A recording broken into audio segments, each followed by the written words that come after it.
Good morning. I'm honored to be able to make this address today at this esteemed 29th Nedlac Annual Summit on the 30th anniversary of South Africa's freedom and democracy. I would have loved to have joined you physically. However, I'm in Limpopo to fulfill an important constitutional responsibility, which is to provide water to all communities. Compatriots, Nedlac continues to be the cornerstone of social dialogue and consensus building in our nation, playing a pivotal role in advancing our collective vision for a prosperous and inclusive society. As Nedlac celebrates 30 years, we must also pay tribute to the key people who have built Nedlac. These include former Minister of Labour and former convener from organized business, labor and community organizations. Through Nedlac, especially in response to COVID-19 pandemic, we convened a session to develop an economic reconstruction and recovery plan. We appreciate the collective in Nedlac that has always been critical in engaging government in response to socio-economic challenges. Hence, we are of the view that we must continue to strengthen Nedlac as a critical player in building strong social compacts. Further, our approach to dealing with COVID-19 and the energy, freight, and logistic crisis is evidence of the gains that we can and have made as a collective. We must also pay tribute to BUSA, partnership focusing on energy, freight, and logistics, and crime. The government is considering extending Operation Vulindlela's work to other critical areas of the economy.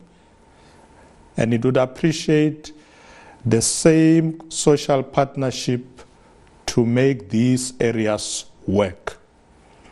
Equally, we note the efforts made through the Presidential Job Summit to retain and create jobs, the setting of a national minimum wage, and ongoing labor law reforms. This also includes the two-pot retirement system, where workers can access a portion of their retirement savings when faced with high levels of indebtedness. As we celebrate this important achievement, we urge South Africans to be wise in assessing their savings. Please only take it if there is a desired need.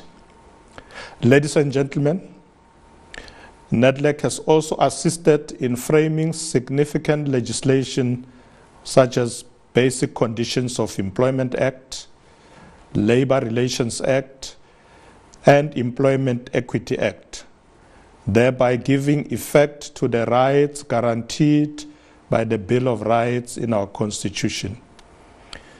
While we have passed significant legislation to transform the labor, according to Stats SA's recent employment figures, South African employment reached its highest rate in 2 years, reaching 33.5%.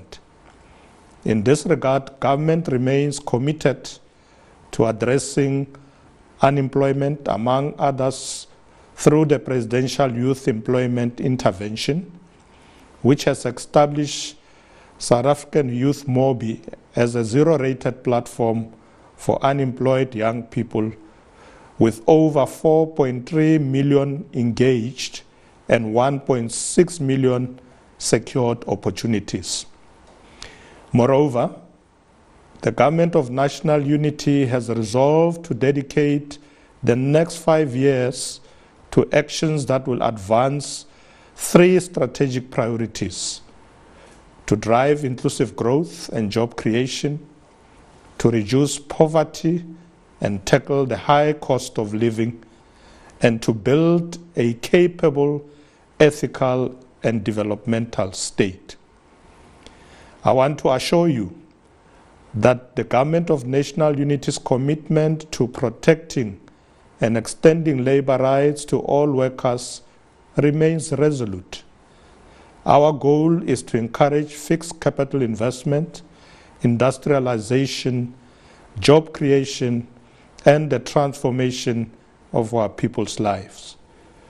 We should intentionally invest in education and skills development. We must work together to create a stable, efficient, and successful democracy that unites everyone. Later today, you will hear from the Director General of ILO, Gilbert Hingo, about social dialogue's role in promoting social justice. The ILO has pioneered the concept of social dialogue, which they have defined as negotiations, consultations, joint action, discussions, and information sharing involving employers, workers, and government. South Africa has extended its social compact to include all significant players in society, including traditional social partners like business, labor, and government. This initiative has been instrumental in shaping the country's democratic election. The Government of National Unity is leading a national dialogue process to develop a national social compact aiming to meet the aspirations of the National Development Plan. Despite the lack of agreement on a comprehensive social compact, the experience of social dialogue and compacting has proven invaluable. The principles of social dialogue guide the government as it strives towards a shared objective.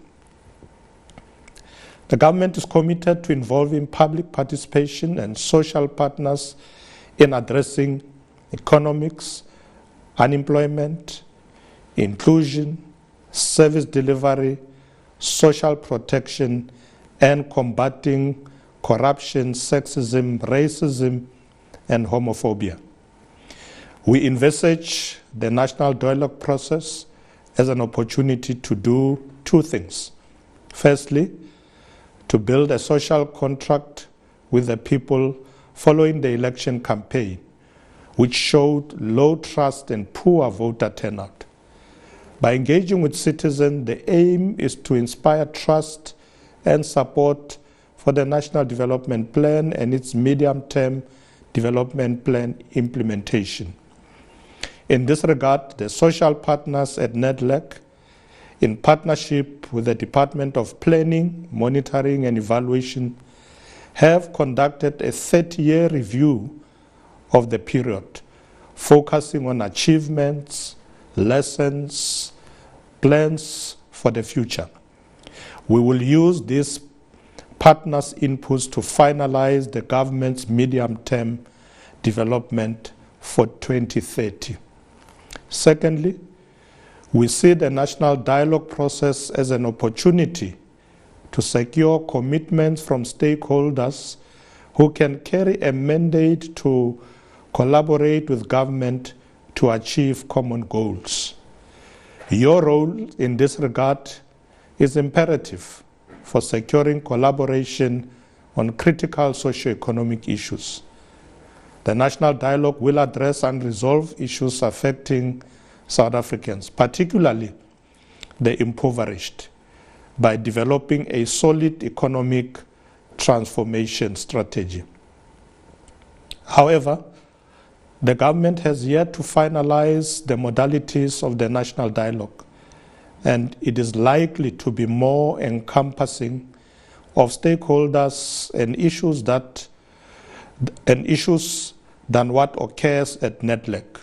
Still, it will surely draw on the 30 years of social dialogue and partnership experience at Nedlac. Compatriots, We welcome the areas of focus identified by the social partners, which include continuing to support and collaborate to speed up structural reforms for inclusive growth in areas of energy, water, freight, and ICT, as well as the commitment to work together to address social security, unemployment, and skills development issues in our country. We acknowledge the need to balance growing the economy with cushioning workers, businesses, and communities from the ravage of climate change and other disasters. We also need to transition our country at an appropriate pace to one that will be healthier and safer for future generations. We will continue to work with social partners to develop these priority areas. This is what social dialogue and social compacting are all about. Nedlac's strategic role in navigating the complexities of a rapidly changing world is crucial, as it must reaffirm its commitment to dialogue, collaboration, and inclusive decision-making amid emerging challenges, like technological disruptions and climate change. In closing, I would like to acknowledge your work and your continued support and partnership. Together we have made a difference, and together we will continue to build a brighter future for generations to come. We will also ensure that the work we do together on policy and legislative making processes. In the spirit of dialogue, I look forward to hearing about the deliberations of this summit and the direction that social partners and government will agree to take as we move towards 2030. I wish you well in your deliberations. Thank you.